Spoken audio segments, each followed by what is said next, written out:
First thing I like to do, just so I can get it on videotape, is just to get your name and the correct spelling of your last name. Okay. Willis G. Pehl, P-E-H-L. And pronounced Pehl. Pehl. Mm-hmm. And now, did you have a nickname? Will. Will. Yeah, that's what 95% of them call me is Will. Now, where were you born? Were you born in North Dakota? Or? I was born in Arena, North Dakota. Yes. Uh-huh. Arena. Now, that's one I haven't been to. It's probably not there anymore. It was a little town, but it was a booming little place when they came there, and which was back in, let's see, they came over in the early 1900s. In 1903, I guess my father landed there. My oldest brother was 19, or he was 3 years old when they came over on the ship. And my second younger brother, at that time, was born on the ship. So that's how they landed. Wow. And they were that anxious, to get over to this country. So even though they had a birth coming up, they got on that ship and left. And they came from where? Both my mother and father came from West Russia, but they were both of German descent. And my father lived in the Polish area near Poland on the Vistula River, and my mother lived in part of Russia at that time, but they were, as I say, both German descent. And they were not married, and they were, she was married to a Merkel, and my father, of course, had his wife Paulina, and they came over, and then they settled in Arena because they heard about the, the opportunities that were there, and they came into the proper place, and intended to be naturalized as they did in those days. And then they took a train from New York and came to North Dakota, got off there, and settled in on the farm, so to speak. So that's where it all began. So would that have been like a homestead farm? Or? Yes. Yeah, they got the 160 acres, which they could farm, and they were very happy with the opportunities. And they had a number of good years there until the drought, and the Depression.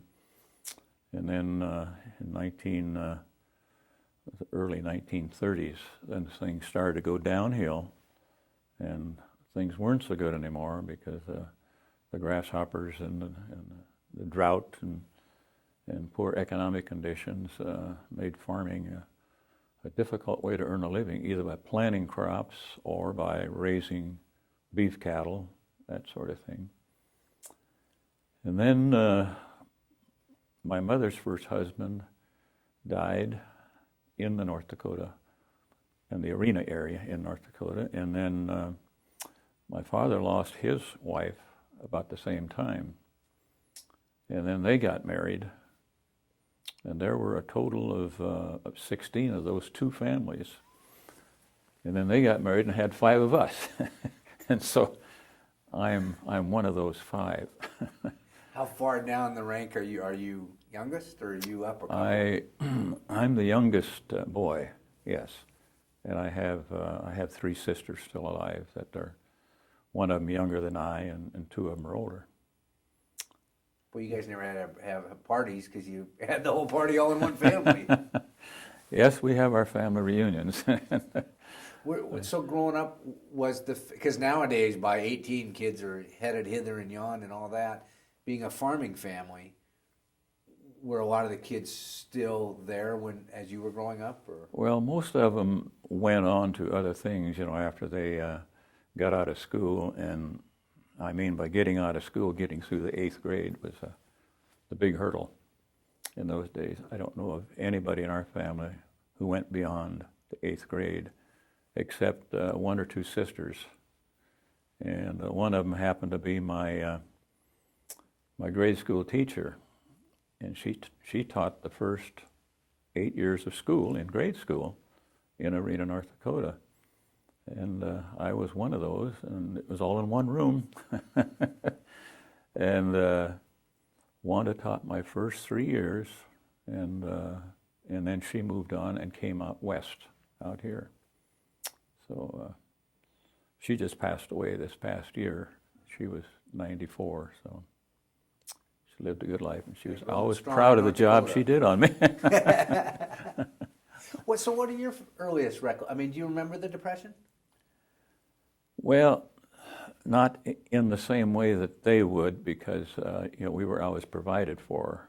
The kids came first, so they took care of us. And but I do remember when the decision was made to leave North Dakota and to move out, and then they had sort of a neighborhood friend who had a truck with a box on it, just a short truck, not a semi.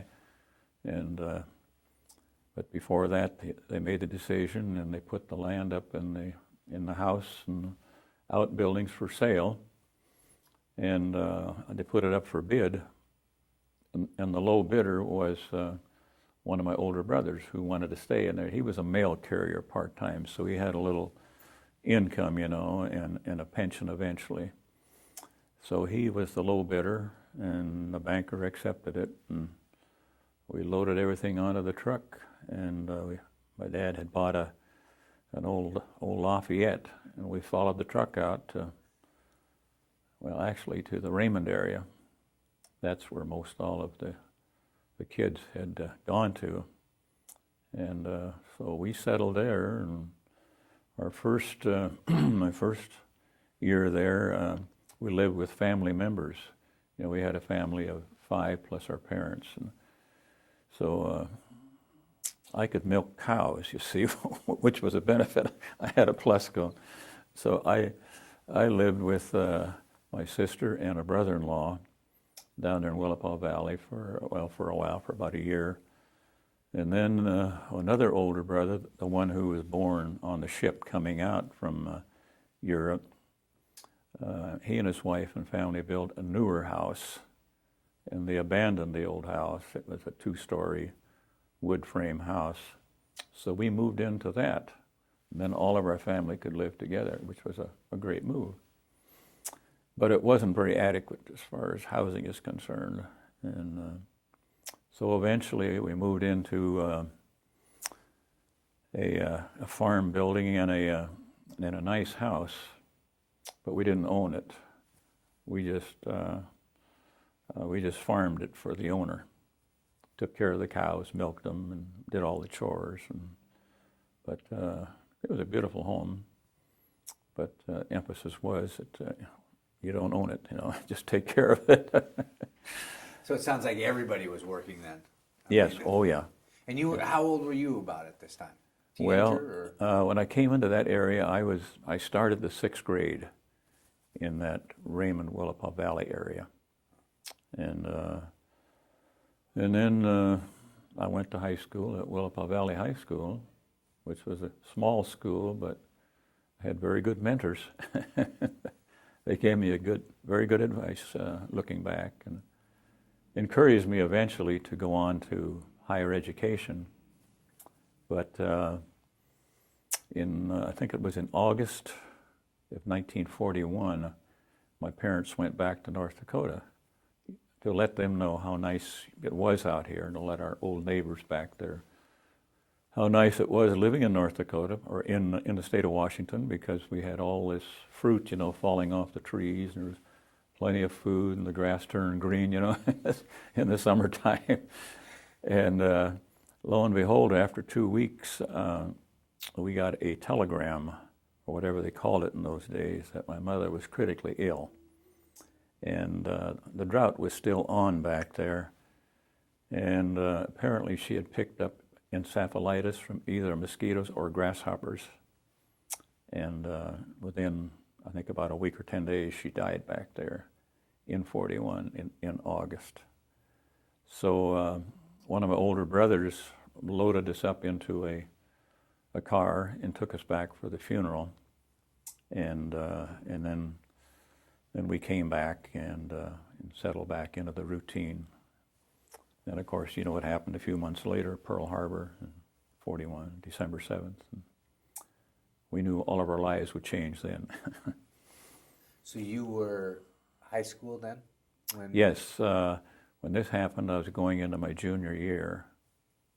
So I had 2 more years to finish up high school because I graduated in 1943. Do you remember where you were when you heard about Pearl Harbor? Exactly. I was in the barn milking cows. And my younger sister, who is 2 years younger than I am, came out and she said, well, we just got word that Mother died. And I just buried my head in the side of the cow and let it all hang out, you know. And then we had to make the best of it and went on from there. So I mean, there's a certain aspect of it where they always talk about kids growing up fast today, but for different reasons. Mm-hmm. I think, listening to the experiences that you faced, you grew up quicker in different ways because of responsibility that you had, and you know, everybody had to pull together just to survive with the family. Mm-hmm. Then to have World War II come into it right after the Depression. You know, here comes another thing that's going to change your life and Mm-hmm. force you to grow up pretty quick. Yeah, we knew it was going to change and change rapidly, but I still had the long-term goal of wanting to further my education after high school. And the administrators at the high school at Willapa Valley thought I was a good enough student that I should go on to college. In fact, they tried to direct me to naval training, going to the V-12 program, where you could get an education equivalent, I guess, to a couple of years of college. But I waited too long to do that because I turned 18, and my blood pressure was elevated a little bit on the last test. I passed everything except the Wasserman test, I guess they called it in those days. And it was a little high, and he said, I know if we can wait another day, we can get it down. Because I think we might have had a few beers the night before. Will Pehl's going into the naval training, and there wasn't another day to wait. So I was dismissed with regrets, and from there, which was in Seattle, downtown Seattle, I ran from there up to, I think it was up on 6th and Marion. That's where the Marine Corps recruiting office was.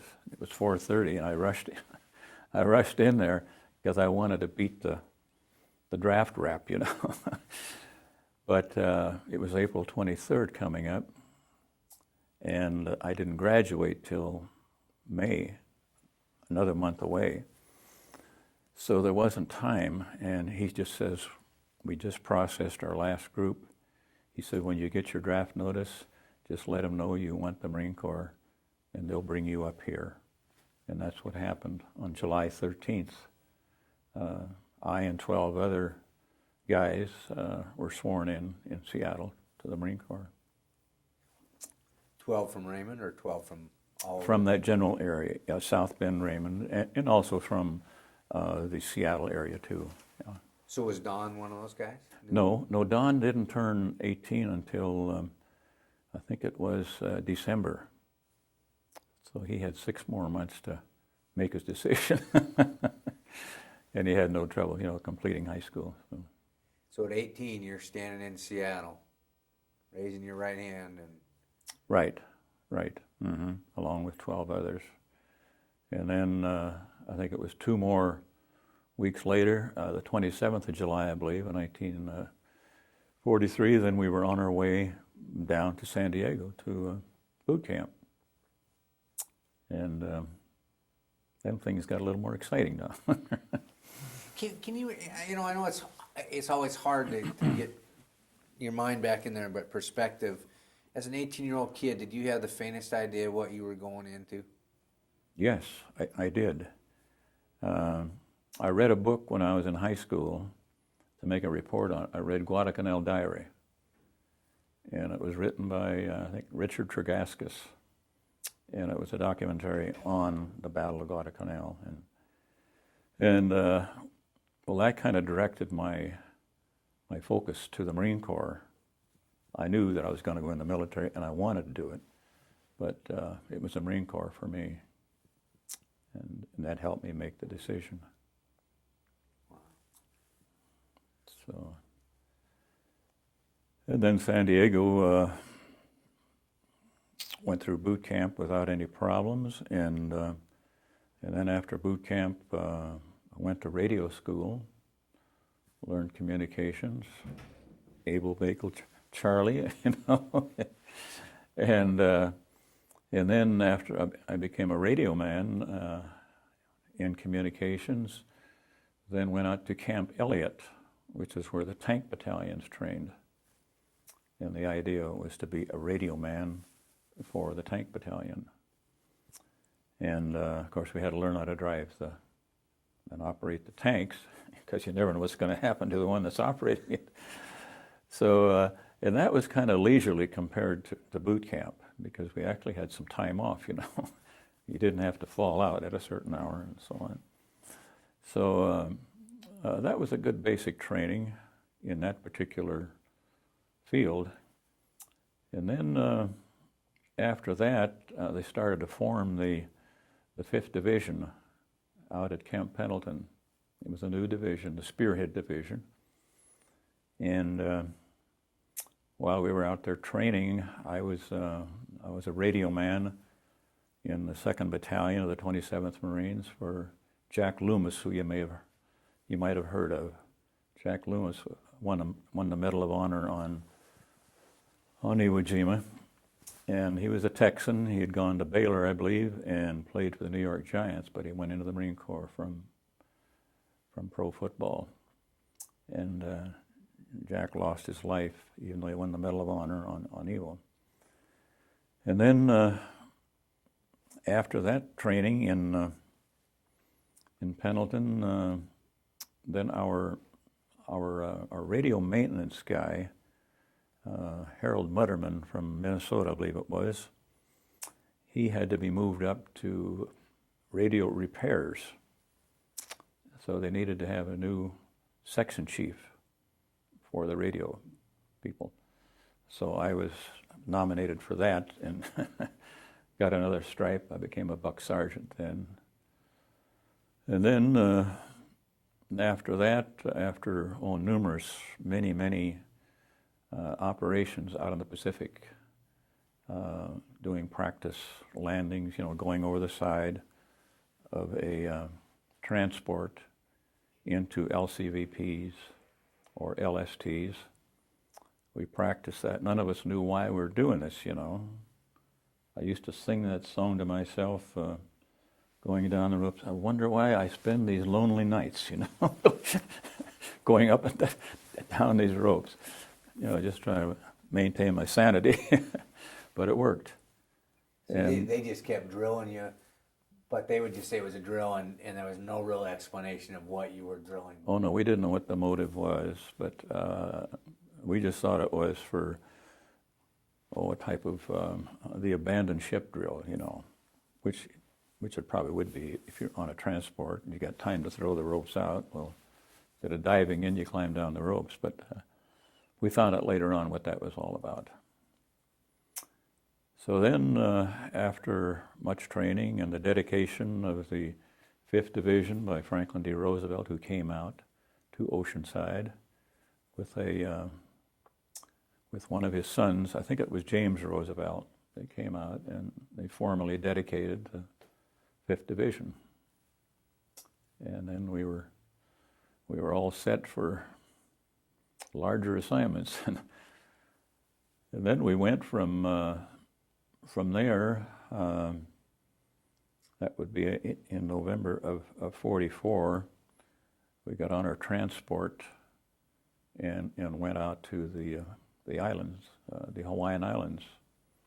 And we went to Kamuela on the Big Island. There's a place called there, Camp Tarawa, named after the Battle of Tarawa. And that's where we did more intensive training and endurance walks and that sort of thing, and trying to weed out people who, you know, couldn't do that. What's the attitude like of the people. I mean, it's just something that everybody's, you're being told what to do, and you really don't know, but you're just gung ho, or it's something like, oh man, we got to go do another hike off to the side, or. No, there wasn't any time for that. I don't recall anybody who appeared that way. They knew it was coming. We were going into combat. We knew that. We just didn't know where. And they knew it was in our best interest to do what they wanted us to do, and to work hard and stay in good shape. And there was no place to get into trouble. we were limited to our tents. We had 6 people in a tent, and at Camp Tarawa. And the entertainment would come out there. Bob Hope or somebody like that would come out, and we'd have an entertainment night. I think we had that once while we were there, which we appreciated, because I always enjoyed music. I played in a dance band when I was in high school, as well as the marching band when it wasn't marching. And so that was a benefit, because when it's lonely, you can at least hum a song to yourself, and helps you to retain your sanity, so to speak. Then from there, we went to Pearl Harbor and joined the rest of the fleet that was assigned to that. To us was an unknown target, and we had our last liberty at Pearl Harbor then. What, do you remember what you did for your liberty? Oh, can you repeat what you did? I could. Nothing spectacular, because there was a bunch of sailors and Marines around, But we had a chance to relax a little bit, and then got back on the ship. And was Pearl, had it pretty well been put back, or when you came in, was there still enough that you? I mean, like Mount St. Helens, I saw pictures forever, but until I flew over it and really saw what happened, it wasn't a reality. Mm-hmm. Was Pearl Harbor that way? I mean, was there still? No, we didn't remember it, with all the damaged ships and stuff like that. No, I didn't recall seeing that. No, we apparently docked in a place where it was rebuilt, So, no, everything looked fine as far as that goes. And we were only going to be there temporarily, and then we moved on. And then after we got away from Pearl Harbor a ways, and our destination then was Saipan, we shipped our sea bags from Pearl Harbor to Guam, and that's where we were going to go after the operation, which we didn't know what it would be at that point. But then once we were out of Pearl Harbor far enough, then we started having meetings, and they brought out the map. This was it. This was Iwo Jima, the pork chop, And then we started to find out just where we were going to go and what our role was going to be, whether we were going to land on Green Beach or Red Beach. Our beach was going to be red, 28th on the left, and we were 27th Marines on the right. And the objective, I think, was already known then, that the 28th would turn left and take Suribachi, and we were to go across and cut off the island, and then turn right and head north. And that's the easy description of what of what we did. But it wasn't all that easy. Because originally, didn't they thought, what, a day or something like that? I mean, they figured in and out? You're right. I'm glad you mentioned that. They thought it would be sort of like Tarawa, maybe a 3-day, maybe a little longer, somewhere around 3 days, because that's why our sea bags went to Guam, and felt that, well, from there we'd probably go to Okinawa, and that might be the next operation before we came back to the States or to our rest camp. So what's in your sea bags that you're shipping ahead? Oh, just clothing, your dungarees and in your greens, your uniform, and any personal things you might have had. So not stuff that you would need for military action. This is... No, we had our packs and our rifles and ammunition and our K-bar and all the essentials. And really, that's all we needed when we landed. They brought the food, the K rations and the C rations on, and that's all we had time to eat anyway. There were no mess call, to go in and eat somewhere else. It was hit and run. And unfortunately, when we did land, we landed in amphibious tractors. I think the first 6 waves landed in amphibious tractors, either the first, 5th, or 6th, and I was in either the 4th or 5th wave. And we were in the LST, and that's where we went from. I think I jumped ahead one notch on you. At Saipan, we got out of the transport, and there we had to climb down the rigging and drop into an LST. And it just happened to be a stormy day when we climbed down the side. And it wasn't easy to drop in. You had to kind of time your drop.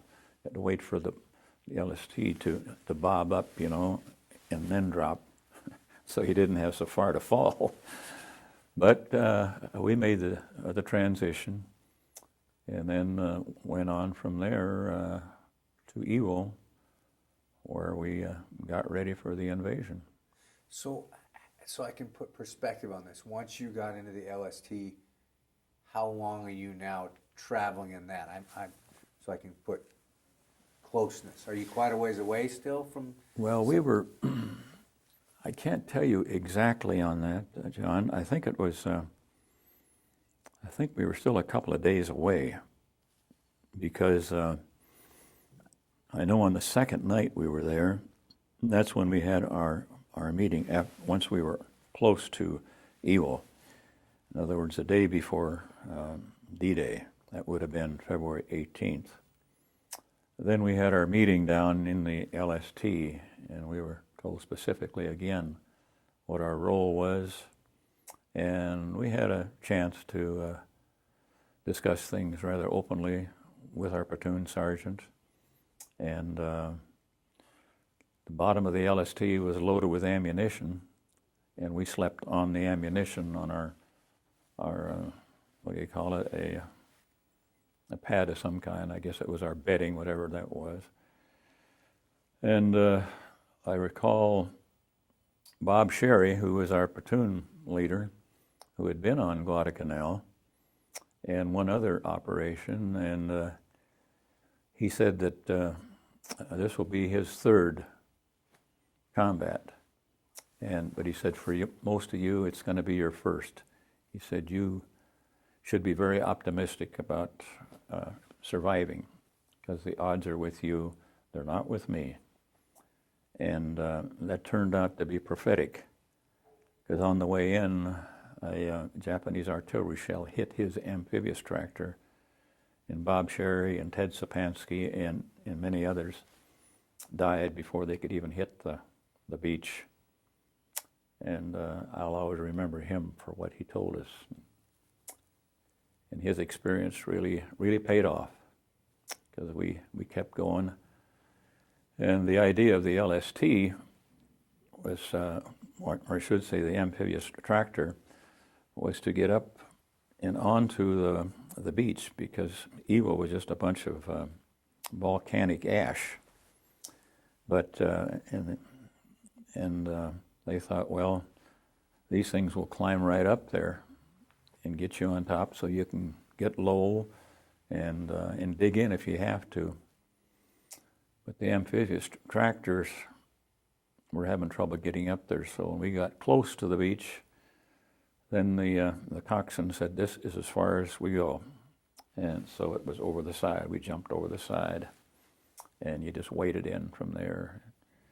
So we were quite vulnerable to fire there. And then once we got on, it was pretty much a mess because there were a lot of troops that were hit, that were having problems. And then what really helped us to move a little further was we got some support, some air support. Corsairs, I remember those guys, the Corsair fighter planes, because they flew low and they came in so close we could see the pilot's face. And when they were firing, the Japanese quit shooting. They went underground. And they gave us a chance to move up. We could run for, if you can call running through that sand. We ran for as far as we could, and then when the shooting had stopped, then we would get down, because they would start shooting then, and we could hear the bullets coming over the top. So we just stayed low. And then gradually just going a little bit by little bit like that, and waiting for the next wave of Corsairs, we gradually got up on the higher ground and started to move, and we pretty well got across the island on the first day, using that procedure. But it was hit or miss, and most of us were lucky and didn't get hit. But you had to use that procedure. You had to stay low. Meanwhile, 28th on our left were making progress going up Mount Suribachi. And then we turned right as we got to the opposite side of the island, start moving up north. And then on the fourth day, D+4, somebody yelled at me, "Will, look." And there was the American flag up on Mount Suribachi. And we figured, hey, this is going to be a short operation because we've got the flag up there on the high ground. And we always felt getting the high ground meant that, you're going to be shooting down at the enemy. But on Iwo, it wasn't that way because the enemy was down below us. I don't know if you've trapped any moles or not, but it was like moles because they would pop up. You'd think the enemy was always in front of you, and that wasn't always the case. The enemy could pop up behind you. And I'll just give you a couple examples, if you'd like, on how that happens. I was changing a battery for one of my radio men, and I was bending over and putting a new battery in the SCR 300, and bang, they shot the radio out from between my legs. Couldn't figure out how that can happen, but the Japanese popped up from their holes, and I don't know whether they aimed it at me or the battery, but they got the battery fortunately, and we moved on. And there's other examples of it. Once we got on to the fact that they weren't always in front of us, they could be in back. But another one was when I was taking a radio man up to a company commander from the battalion headquarters to give a guy who'd been up there some rest. And I was taking Ray Mays up to a new company commander. And we got up there quite a ways, and apparently I went too far, but I noticed this beautiful pile of canned goods sitting out there on the rocks, whatever it was. And I said, "Ray, stay here. I think I see something to eat." And we're getting a little tired of the sea rations. So I went out there, and Del Monte peaches, a popular brand of peaches. I think it was Del Monte. And I came them back and took my K-bar and opened it up, and boy, we enjoyed those peaches. I said, "Ray, I think I'll go out there and get one more." So I went out there to get another one, and just in the process of getting it, and I did get a hold of it, and then they started to fire. And it was right at that area where the peaches were. That was the bait. But when you're hungry, naive, those things can happen. So Ray finally said, "Sarge, don't you think we've had enough peaches?" Yes, I agreed. And then the firing was getting heavy and heavier, so we went back to battalion headquarters because we were getting a lot of shelling then. And that particular night, another buddy of mine who was in my section and I spent the night in a Japanese pillbox because there wasn't time to dig in. It was dark. And we just took a peek in there and we didn't see any action, so we went into the Japanese pillbox. Well, there were 2 Japanese in there, but they happened to be dead. And so we stayed there overnight. And then the next day, the battalion got better organized, and then we started our move back up north again. But, was it, because again, movies make things look one way, which I know are not close to the reality. I just always look at these things and think of all these people trying to work together to do something and how you communicate and don't end up just in chaos with having to change your plans as you adjust. Did it have a chaotic feeling to you, or were you so well trained that you felt all your communications, you all knew what you were doing, kind of? well, I think confusion reigned at a time, but we knew what the ultimate goal was, and we were moving towards it. Nothing goes perfectly in combat. And if that doesn't work, you got to try something else. And one of the things that was tried, and I'm glad you brought up that subject, we had never used the TBX radio. We always used the SCRs because the telephone conversation or telephone wiring got knocked out immediately. You couldn't use telephones. So we used the SCR 300s, which the guy can strap to his back, you know, and they're not so big. You can dig a foxhole a little bigger and still get it somewhat concealed. Is it wireless, or you're still having a string of No, wire? it's wireless, but you have a short antenna. But there's another radio which gives you a little broader coverage, and that is the TBX, which has to be set up. It's got legs on it set up, and it's got a tall antenna. And I was given the orders to set it up in a shell hole because you want to conceal the antenna if you can. Well, we set it up, and it didn't have a chance to work. It was set up, and Bob Platzer, who was a good friend of mine, and but I was responsible for him, and Junior McGinnis were operating it. They were just getting it set up and starting to operate it, and I was starting to dig my foxhole close by.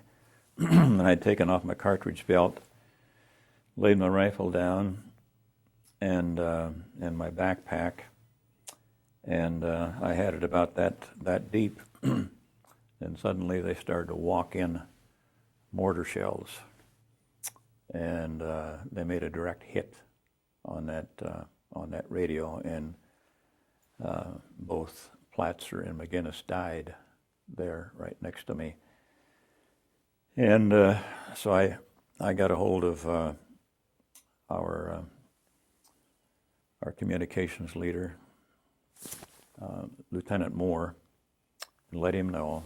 And then, of course, got a hold of the Andy Anderson, the corpsman, and he come up just to verify that they were dead, and took them off. And then we moved on from there. But that was one of my very close calls because my backpack was all ripped up from shrapnel. I just happened to hit that low spot in time to avoid, getting the final blow there. And same thing with my cartridge belt. And I wish today I would have saved them. I wore them all the rest of the operation. I brought them home, put them in the sea bag, but I figured, these things aren't going to do me any good, so I ended up throwing them away. But at any rate, getting back to the loss of McGinnis and Platzer, and this is more of a personal thing, Bob Platzer served on Midway as a Marine Guard when we had reoccupied Midway. And his job was just to maintain a surveillance, walk the beach to make sure that the Japanese would not be coming back. And he was married before he went into the Marine Corps.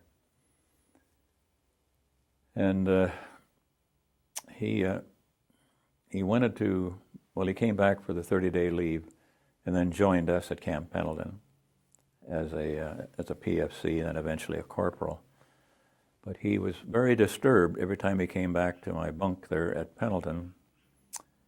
He would come back, and I finally asked him, Robert, what's the problem? And he told me the story then about his wife had left him, and he had a boy named Jackie, and but he wanted to go out and have combat. I mean, he wanted to be part of a combat operation. He would have had the choice to be a bellhop, as he called it, on a ship, you know, and send the flag up and bring it down at night, that type of thing. But he didn't want that. He wanted to go out because he's so sick and tired of walking around Midway Island and not seemed like to him he wasn't accomplishing anything. You see, no action. So he chose to be where he was, and we had a little pact which we made in the bottom of that LST that whichever one of us would survive, we would name our first son after the other. And I was a lucky guy, John, that was able to do that. My son Robert, our only son, was named after Robert Platzer. So that is the story on what can happen when things get going tough, you know. Because you said Robert's wife had left him, is that right? Yes. But he had a son already? Yes, he had a son named Jackie. Has your son ever met? No, but I did do this. After I retired in 1985 from my career job, then I was doing some consulting for code people, and I had an assignment down in Biloxi, Mississippi. This was after a hurricane down there, which did a lot of damage to some buildings, and I was qualified to judge the siting on it, since I'd been in the siting business in my business years. So my wife and I went along with me because it was something that wasn't as demanding as being in the office, you know, and you only testified when you were called upon. So we had a weekend off, and on that weekend off, she said, "Why don't we go up to Vicksburg?" Because she knew what had been bothering me. I'd been emotionally upset for years over that. Because the old question, why was it them and not me, you know? And we went up to Vicksburg and thought we'd try to find his wife or his ex-wife, and we couldn't find her. So we went to a number of funeral homes, and it was on a weekend, so we finally found one dedicated and friendly mortician who said, "Well, where are you at?" We gave him our number at the hotel, and he called back and said, "I think I can help you." So he took us out to the cemetery where Robert Platzer was buried, and the date that he was born and the date that he died on Iwo Jima, which was D+8. And I got a picture of that, which I can show you later here if you'd like. But I went back, and I guess the survivor's guilt was somewhat diminished after that visit, you know. And I was able to keep my promise that I would name our first son after him, and he in turn has named his son Bob after him too. So, but he was a brave man. He didn't have to be out there, but he wanted to be. Does it 50-some years later, does it diminish at all, though? I mean, because now you're interesting, because a lot of people that I've talked to, they won't talk about names of people. Oh.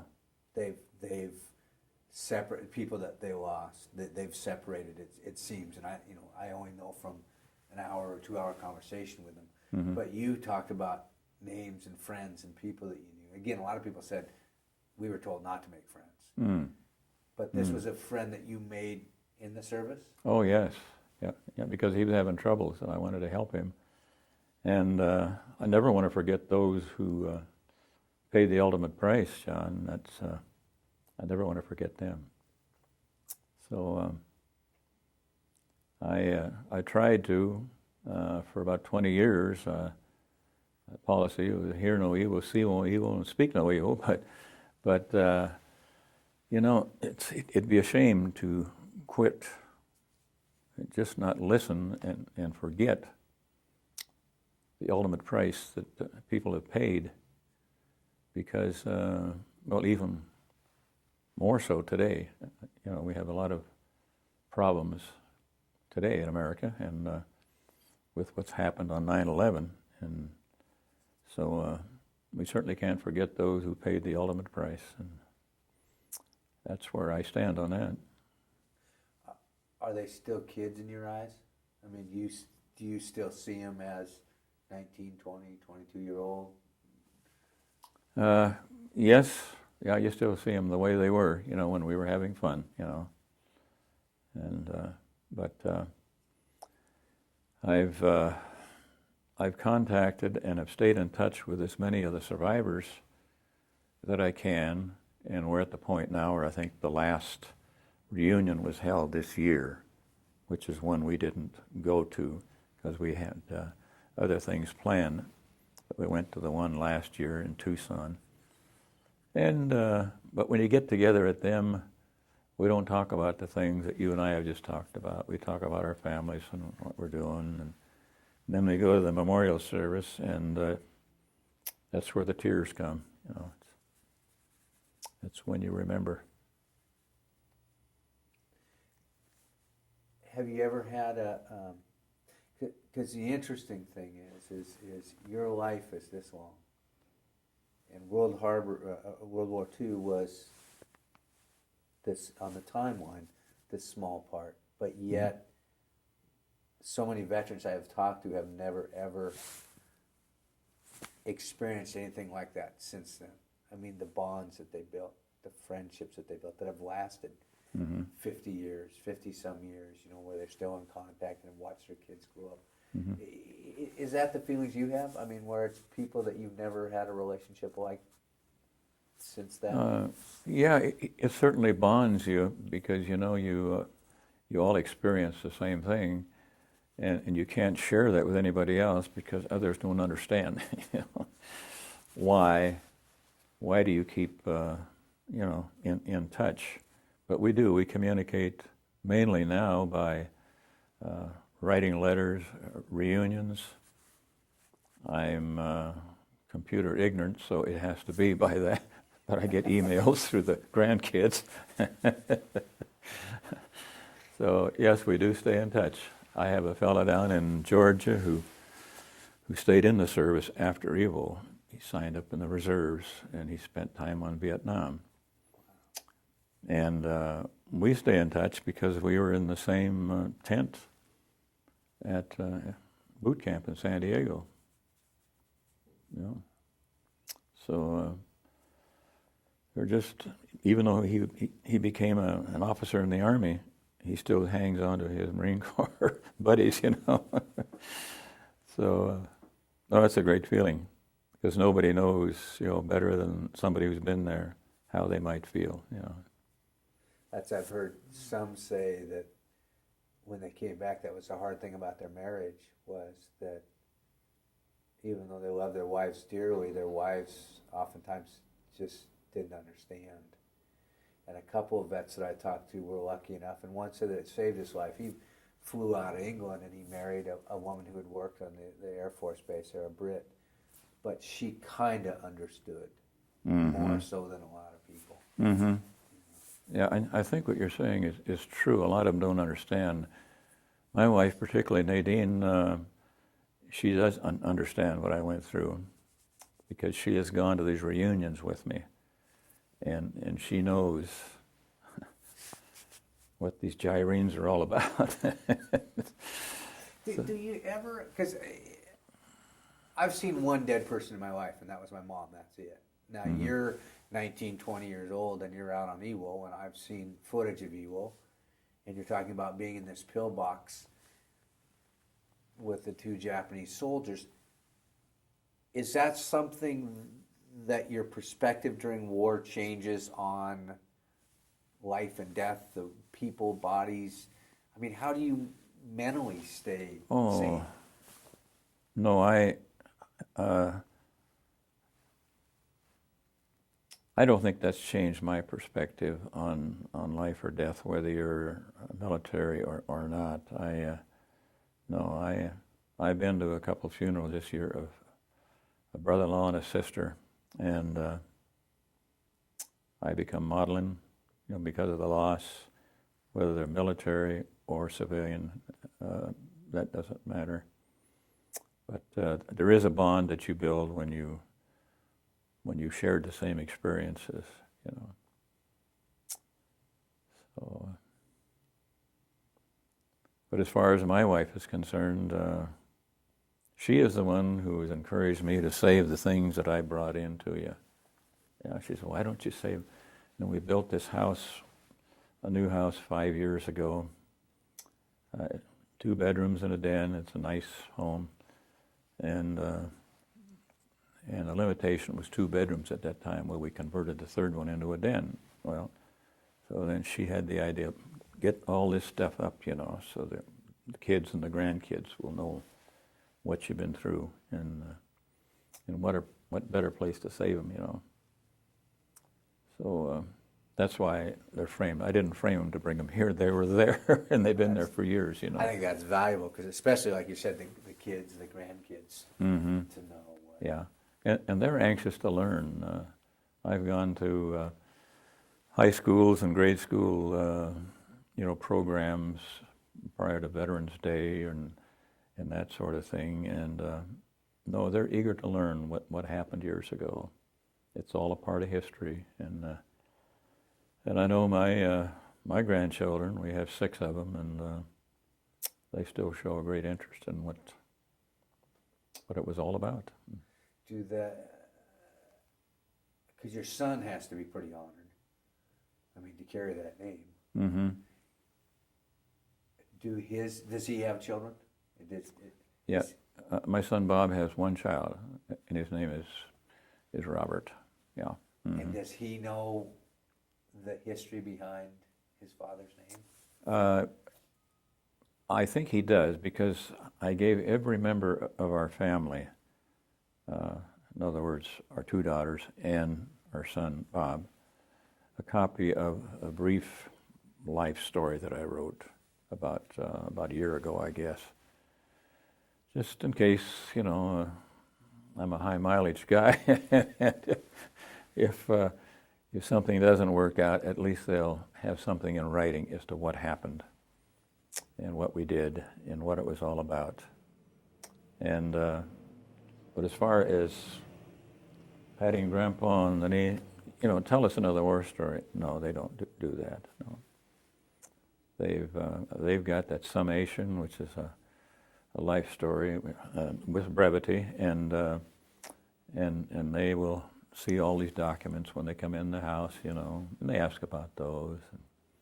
So, but no, it's not there to hammer anything particular home. It's just that, and that's why I'm here. Really, I appreciate what those people did who paid the ultimate price, and there were a lot of them. And Iwo Jima was just one of them. Now you had, if I understand right, kind of an interesting experience, because did you know Don Newbold before you went over? I mean, did you know him from? Oh, yes. I'm glad you mentioned that. Don Newbold and I were in the same grade starting from the 6th grade on. I think it was 6th grade on. And went to high school together. We, before we graduated, to make a few extra bucks, we played in a dance band, a jazz band. And of course, Kaiser Shipyard and Buckler Construction down at Vancouver. Buckler built a lot of housing for the shipyard workers, and Kaiser produced the ships And so we worked there. Buckler, I worked as a hod carrier, and then in the shipyard, the chipper, where you had to crawl up in the bow and chip off the excess of the welding on the seams.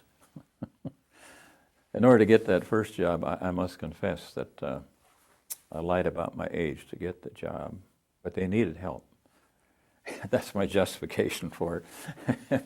And there was no questions asked, no ID asked for, because they needed help. So I found out later that I'd done that. I actually forgot about it when I applied for Social Security. I said I was 62. No, we got you down to 64. Then she said, "Did you lie about your age?" "Yes, I did." She said, "Well, a lot of them did." For the good of the country. At that time, it seemed like the right thing to do. Yeah. And ironically, I speak of Kaiser Shipyard. I was probably the lowliest employee they had in those days. Then Kaiser later on went into the building materials business, Kaiser gypsum, insulation board, and that sort of thing. And they had a plant, I think it was first in Shelton and down at the Longview area. And when I was manager of Shakertown Corporation, insulation board was one of our principal raw materials. So we did a lot of business with Kaiser. And this was when, this was about 1960. I was invited with my wife down there for a little vacation down there at the, they had a lake down there by the Reno area, up in the hills. I forget the name of it. By Tahoe? Or? Yeah, Tahoe Lakes, yeah. Okay. Yeah, up there. Beautiful place. And that's where we learned to water ski. So it's a small world. Wow. Yeah. So did you ever, when you were over on Iwo, because Newbie ended up on Iwo, you ended up on Iwo, could you find each other over there ever? I mean... No, Don was in the 5th JASCO, and they provided naval gunfire, and I think Don helped direct that, by communicating. And I looked for him, and when people would walk by, when we were coming back in a reserve and somebody else going forward, I'd ask them, "Have you seen Don Newbolt?" No, they hadn't seen Don Newbolt. And I never did see him, even though I walked out to the Iwo Cemetery after 34 days on Iwo. We had the last 2 days just getting ready to get back onto a ship. And so I went to the Iwo Jima Cemetery, and I looked, and I couldn't find him there, which was good news. And so then on the final day there, we got onto our LSTs, and I got on, and of course we were all tired, and I just flopped, took off my pack, and watching these poor tired Marines coming on board. And here come one that looked quite familiar. Don Newbolt from Valley High School. We had a class of only 23 people, and here 10% of us were on on the same LSD going back. But that was great news. We had a lot of things to talk about. We went from there to a transport, and we had a lot of visiting to do. Wow. Great reunion. It's amazing how small the world gets sometimes, and the two of you could cross paths out there like that again. It is amazing with all the people that were out there that he would come on that same LST that I was on. So from there, then we got our sea bags back from Guam and went on back to Pearl Harbor. And as we pulled into Pearl Harbor, then we got the news over the loudspeaker system that President Roosevelt had died, which was another blow to us because he was our president. And then after spending a little time in Pearl Harbor, then we went back to our training area, which was on the Big Island, Camuela. Then I think I mentioned earlier what happened from there. I got the opportunity to go on to OCS. But before that, a 30-day leave, and and that was great. Except when I came back, older brother, he belonged to the Kiwanis and the Rotary and everything. He always wanted me to go with him and talk about it. And I didn't want to talk about it. It just wasn't ready for that. Wasn't time. I just wanted to forget. So. But then getting back to Quantico, it was a good move. Even though I was getting ready for more responsibilities, it met some very nice people there from other divisions who were on other operations that also came back for the same purpose, to lead a platoon on the big invasion of Japan. And we had a chance for liberty in Washington, D.C. There wasn't much doing in Quantico, but we would go to D.C. And then, of course, the great news when we found out the war had ended because of the dropping of the bombs. So then it was getting home from there, and one of the people who lived in California bought a used car. And since I was going to the West Coast, and somebody was being dropped off in Texas, and one intermediately, we all shared expenses and made those stops. Then he and I went on to L.A., and I saw a friend there that I hadn't seen in a long time. And then I took I think it was a Greyhound bus to back home. And home at that time would have been back there at Raymond. It would have been Chehalis. Chehalis. Yeah, while I was gone on out in the Central Pacific, my father moved up to Chehalis, where some of my other relatives lived, and he bought a small home on 9th Street there in Chehalis. So when I came home, that was also my home, and I helped to support him by working locally at jobs, and also worked as a dishwasher and a few other things when we went to college. Drove a truck for West Coast Grocery for a while, and the guy was really great there. He said, I said, what'll I do when I go back to school? He said, well, whenever you come back on vacation, he said, you've always got a job here. Just come in and work, either in the warehouse or driving a truck. So that's what happened to me there. I had a lot of help from people who I suppose wanted to help me because I was a serviceman and needed help. So I had a lot of cooperation from a lot of people. And we're starting to see some move back to it finally, but when you see the American flag in a parade on a flagpole, what does that mean to you? Well, it means everything to me. We have one, and we put it out every day. But yeah, just to hear the patriotic songs, it means a lot because we do live in a great country, and a lot of people take it for granted, frankly, that this is the way it always was. And a lot of people worked hard to make it what it is, and we should never lose sight of the fact that a lot of people lost their lives to make sure that it is still a great country to live in. And with today's problems, it warms my heart to see that a lot of people are volunteering and wanting to make some good things happen, to protect freedom, not just here, but in other parts of the world. So. Well, thank you very much. I appreciate it.